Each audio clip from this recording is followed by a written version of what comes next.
नमस्कार दोस्तों, MB study point में आपका फिर से स्वागत है। दोस्तों आज हम बात करेंगे दिल्ली सर्विस अमेंडमेंट एक्ट 2023 जो भी लास्ट मंथ अगस्त 2023 में जो पास किया हमारे पार्लियामेंट सेशन ने,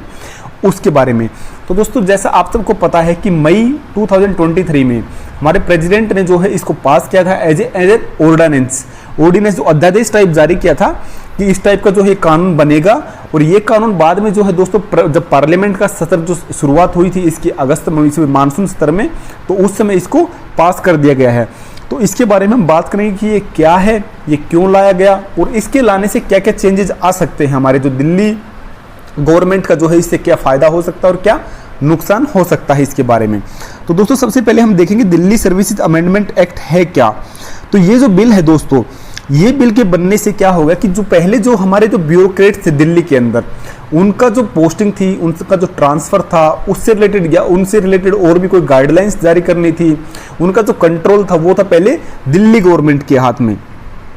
दिल्ली गवर्नमेंट के हाथ में था। अब इसके बाद में क्या है कि ये जो बिल पास किया गया है, इससे क्या होगा कि उनका जो कंट्रोल है वो किसके हाथ में चला गया है, लेफ्टिनेंट गवर्नर ऑफ दिल्ली के हाथ में। यानी इनडायरेक्टली वैसे हम कह सकते हैं कि अब जो कंट्रोल उनके ऊपर, जो ब्यूरोक्रेट्स के ऊपर दिल्ली में, वो जो कंट्रोल था वो दिल्ली गवर्नमेंट का था पहले, और अभी किसका हो गया है, लेफ्टिनेंट गवर्नर ऑफ दिल्ली का। यानी इनडायरेक्टली वैसे जो है हमारी केंद्र सरकार का ही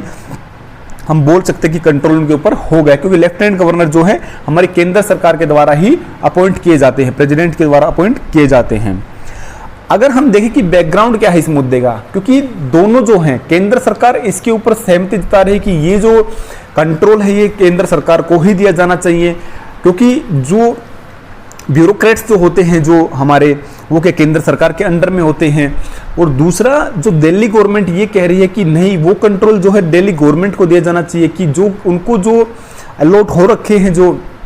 ब्यूरोक्रेट्स, उनका जो पोस्टिंग से लेके, ट्रांसफर से लेके या उनसे रिलेटेड कोई गाइडलाइन से लेकर के, तो वो जो सारे कंट्रोल हैं वो दिल्ली गवर्नमेंट को दिए जाने चाहिए। तो इसका हम बैकग्राउंड देखेंगे सबसे पहले कि बैकग्राउंड क्या था और बाद में क्या क्या मुद्दे हुए हैं मेन, जिससे कि ये मामला उभर कर आया है। तो सबसे पहले हमें जानने की जरूरत है दोस्तों आर्टिकल 239AA। आर्टिकल 239AA है क्या जो इंडियन कॉन्स्टिट्यूशन के अंदर। तो दोस्तों आर्टिकल 239A ये है, ये 69th अमेंडमेंट एक्ट के द्वारा जोड़ा गया था 1991 में। और इस आर्टिकल के द्वारा क्या बोला गया था, उस समय इस आर्टिकल के द्वारा जो है दिल्ली को स्पेशल स्टेटस दिया गया था। जो उस समय जो हमारी थी दोस्तों एस बालाकृष्णन कमेटी थी जो सेटअप हुई थी, जो इस डिमांड को देखने के लिए कि दिल्ली को जो है स्टेटहुड का दर्जा दिया जाना चाहिए। तो उस समय जो है दोस्तों ये अमेंडमेंट एक्ट लाया गया था। और इस एक्ट के अंतर्गत क्या बोला गया था कि नेशनल कैपिटल टेरिटरी जो हमारी है दिल्ली, उसके अंदर में जो है एक एडमिनिस्ट्रेटर रहेगा और एक क्या है, लेजिस्लेटिव असेंबली रहेगी। एडमिनिस्ट्रेटर क्या कौन होगा, एडमिनिस्ट्रेटर हमारा लेफ्टिनेंट गवर्नर, लेफ्टिनेंट गवर्नर जो हमारा रहेगा वो रहेगा हमारा जो है एडमिनिस्ट्रेटर। और लेजिस्लेटिव असेंबली यानी वहां पे क्या है कि एक विधानसभा भी होगी। आप जैसे चंडीगढ़ भी है, यूनियन टेरिटरी है, लेकिन वहां पे विधानसभा नहीं है। दो ही ऐसी यूनियन टेरिटरी है, एक दिल्ली और एक पुडुचेरी, जिसके अंदर जो है विधानसभा भी है। अदरवाइज किसी भी टेरिटरी, यूनियन टेरिटरी के अंदर विधानसभा नहीं है। तो इसके द्वारा जो है दिल्ली को स्पेशल स्टेटस का दर्जा दिया था कि इसके अंदर क्या होगा कि लेजिस्लेटिव असेंबली जो है दिल्ली के अंदर रहेगी और उसको क्या है सारी शक्तियां रहेंगी कि अपनी टेरिटरी के अंतर्गत वो अपने जो स्टेट लिस्ट है या जो अपनी कंकरेंट लिस्ट है उससे रिलेटेड कोई भी कानून, कोई भी लॉ जो है वो बना सकती है। एक्सेप्ट कौन से लॉ नहीं बना सकती, उसके अंदर एक्सेप्शन अगर हम देखें तो law which is related to police, public order and land. Public order, land और पुलिस, इन तीनों को छोड़ करके कोई भी लॉ जो है दिल्ली की जो विधानसभा होगी, जो वो लेजिस्लेटिव असेंबली होगी, वो बना सकती है। लेकिन ये तीन लॉ जो हैं दोस्तों ये बनाए जाएंगे केंद्र सरकार के द्वारा, क्योंकि ये जो है केंद्र शासित प्रदेश है इसलिए। लेकिन अभी लेटेस्ट में इशू क्या हुआ है कि जब से आम आदमी पार्टी सरकार में आई है और एनडीए जो है सेंटर में आई है, उसके बाद में क्या हुआ कि दिल्ली गवर्नमेंट और लेफ्टिनेंट गवर्नर के बीच में एक लीगल बैटल स्टार्ट हुई है कि ये ट्रांसफर ऑफ पावर को लेकर के। ये शुरुआत हुई दोस्तों 2015 से कि दिल्ली के अंदर जो ब्यूरोक्रेट्स हैं, जो सर्विसेज हैं, उसका जो कंट्रोल किसको दिया जाना चाहिए इससे रिलेटेड। और उसके बाद में हुआ क्या कि पहले तो जो है दिल्ली गवर्नमेंट के पास में ही थी पावर, तो दिल्ली गवर्नमेंट ने को जब ये लगा कि इसका जो है अपोज कर रही है सेंट्रल गवर्नमेंट इसको हथियाना चाहती है, तो उन्होंने क्या किया, उन्होंने अप्रोच किया सुप्रीम कोर्ट को। और सुप्रीम कोर्ट का क्या वर्डिक्ट आया बाद में, सुप्रीम कोर्ट ने जो है 2019 के अंदर अपना एक स्प्लिट वर्डिक्ट दिया। स्प्लिट वर्डिक्ट का मतलब ये होता दोस्तों कि एक मान ले 5 जज की बेंच थी, तो 5 जज की बेंच ने बोला,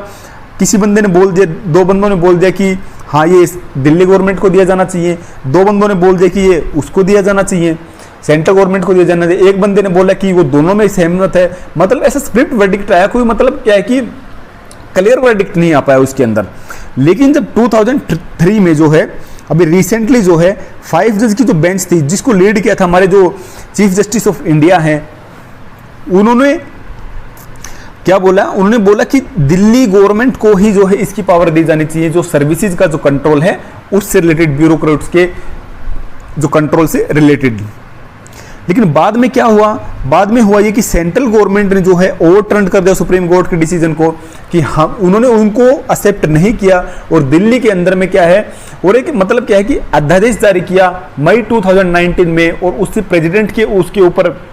अप्रूवल भी ले लिया कि दिल्ली का जो Delhi services act amendment act करके, कि उसके अंतर्गत क्या हुआ कि दिल्ली के अंदर जो ब्यूरोक्रेट्स हैं उनका जो पोस्टिंग है, ट्रांसफर है, उससे रिलेटेड या कोई गाइडलाइंस है, उससे रिलेटेड जो राइट रहेंगे, उससे रिलेटेड जो कंट्रोल रहेगा, वो आ जाएगा किसके पास में, सेंट्रल गवर्नमेंट के पास में, या we can say lieutenant governor के हाथ में।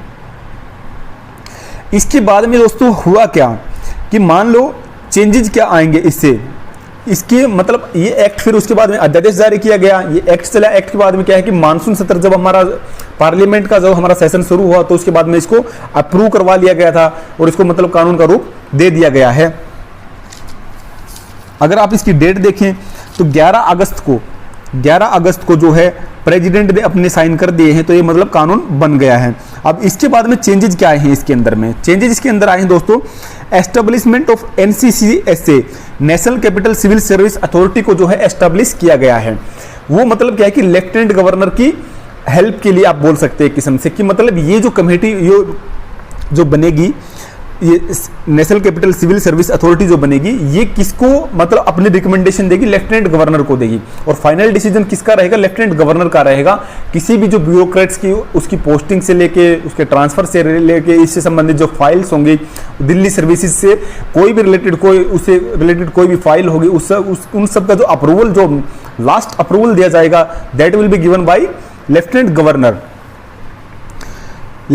के द्वारा ही वो दिया जाएगा। तो इसके अंदर क्या है कि एडमिनिस्ट्रेटिव अथॉरिटी होगी जो मैनेज करेगी सिविल सर्विसेज को दिल्ली के अंदर में, और उसके होंगे 3 मेंबर होंगे। 3 मेंबर के अंदर कौन कौन होगा दोस्तों, इसके अंदर देखते हैं। तो पहला होगा चीफ मिनिस्टर ऑफ दिल्ली होगा, चीफ सेक्रेटरी होगा जो स्टेट का, यानी जो दिल्ली का चीफ सेक्रेटरी होगा, प्रिंसिपल होम सेक्रेटरी होगा, तो ये तीनों सदस्य इसके अंदर होंगे। अब चीफ सेक्रेटरी का और लेफ्टिनेंट गवर्नर का इसके अंदर रोल क्या रहेगा, चीफ मिनिस्टर ऑफ दिल्ली का, चीफ मिनिस्टर का जो है रोल रहेगा दोस्तों, वो क्या है, मीटिंग को चेयर करेगा। जो नेशनल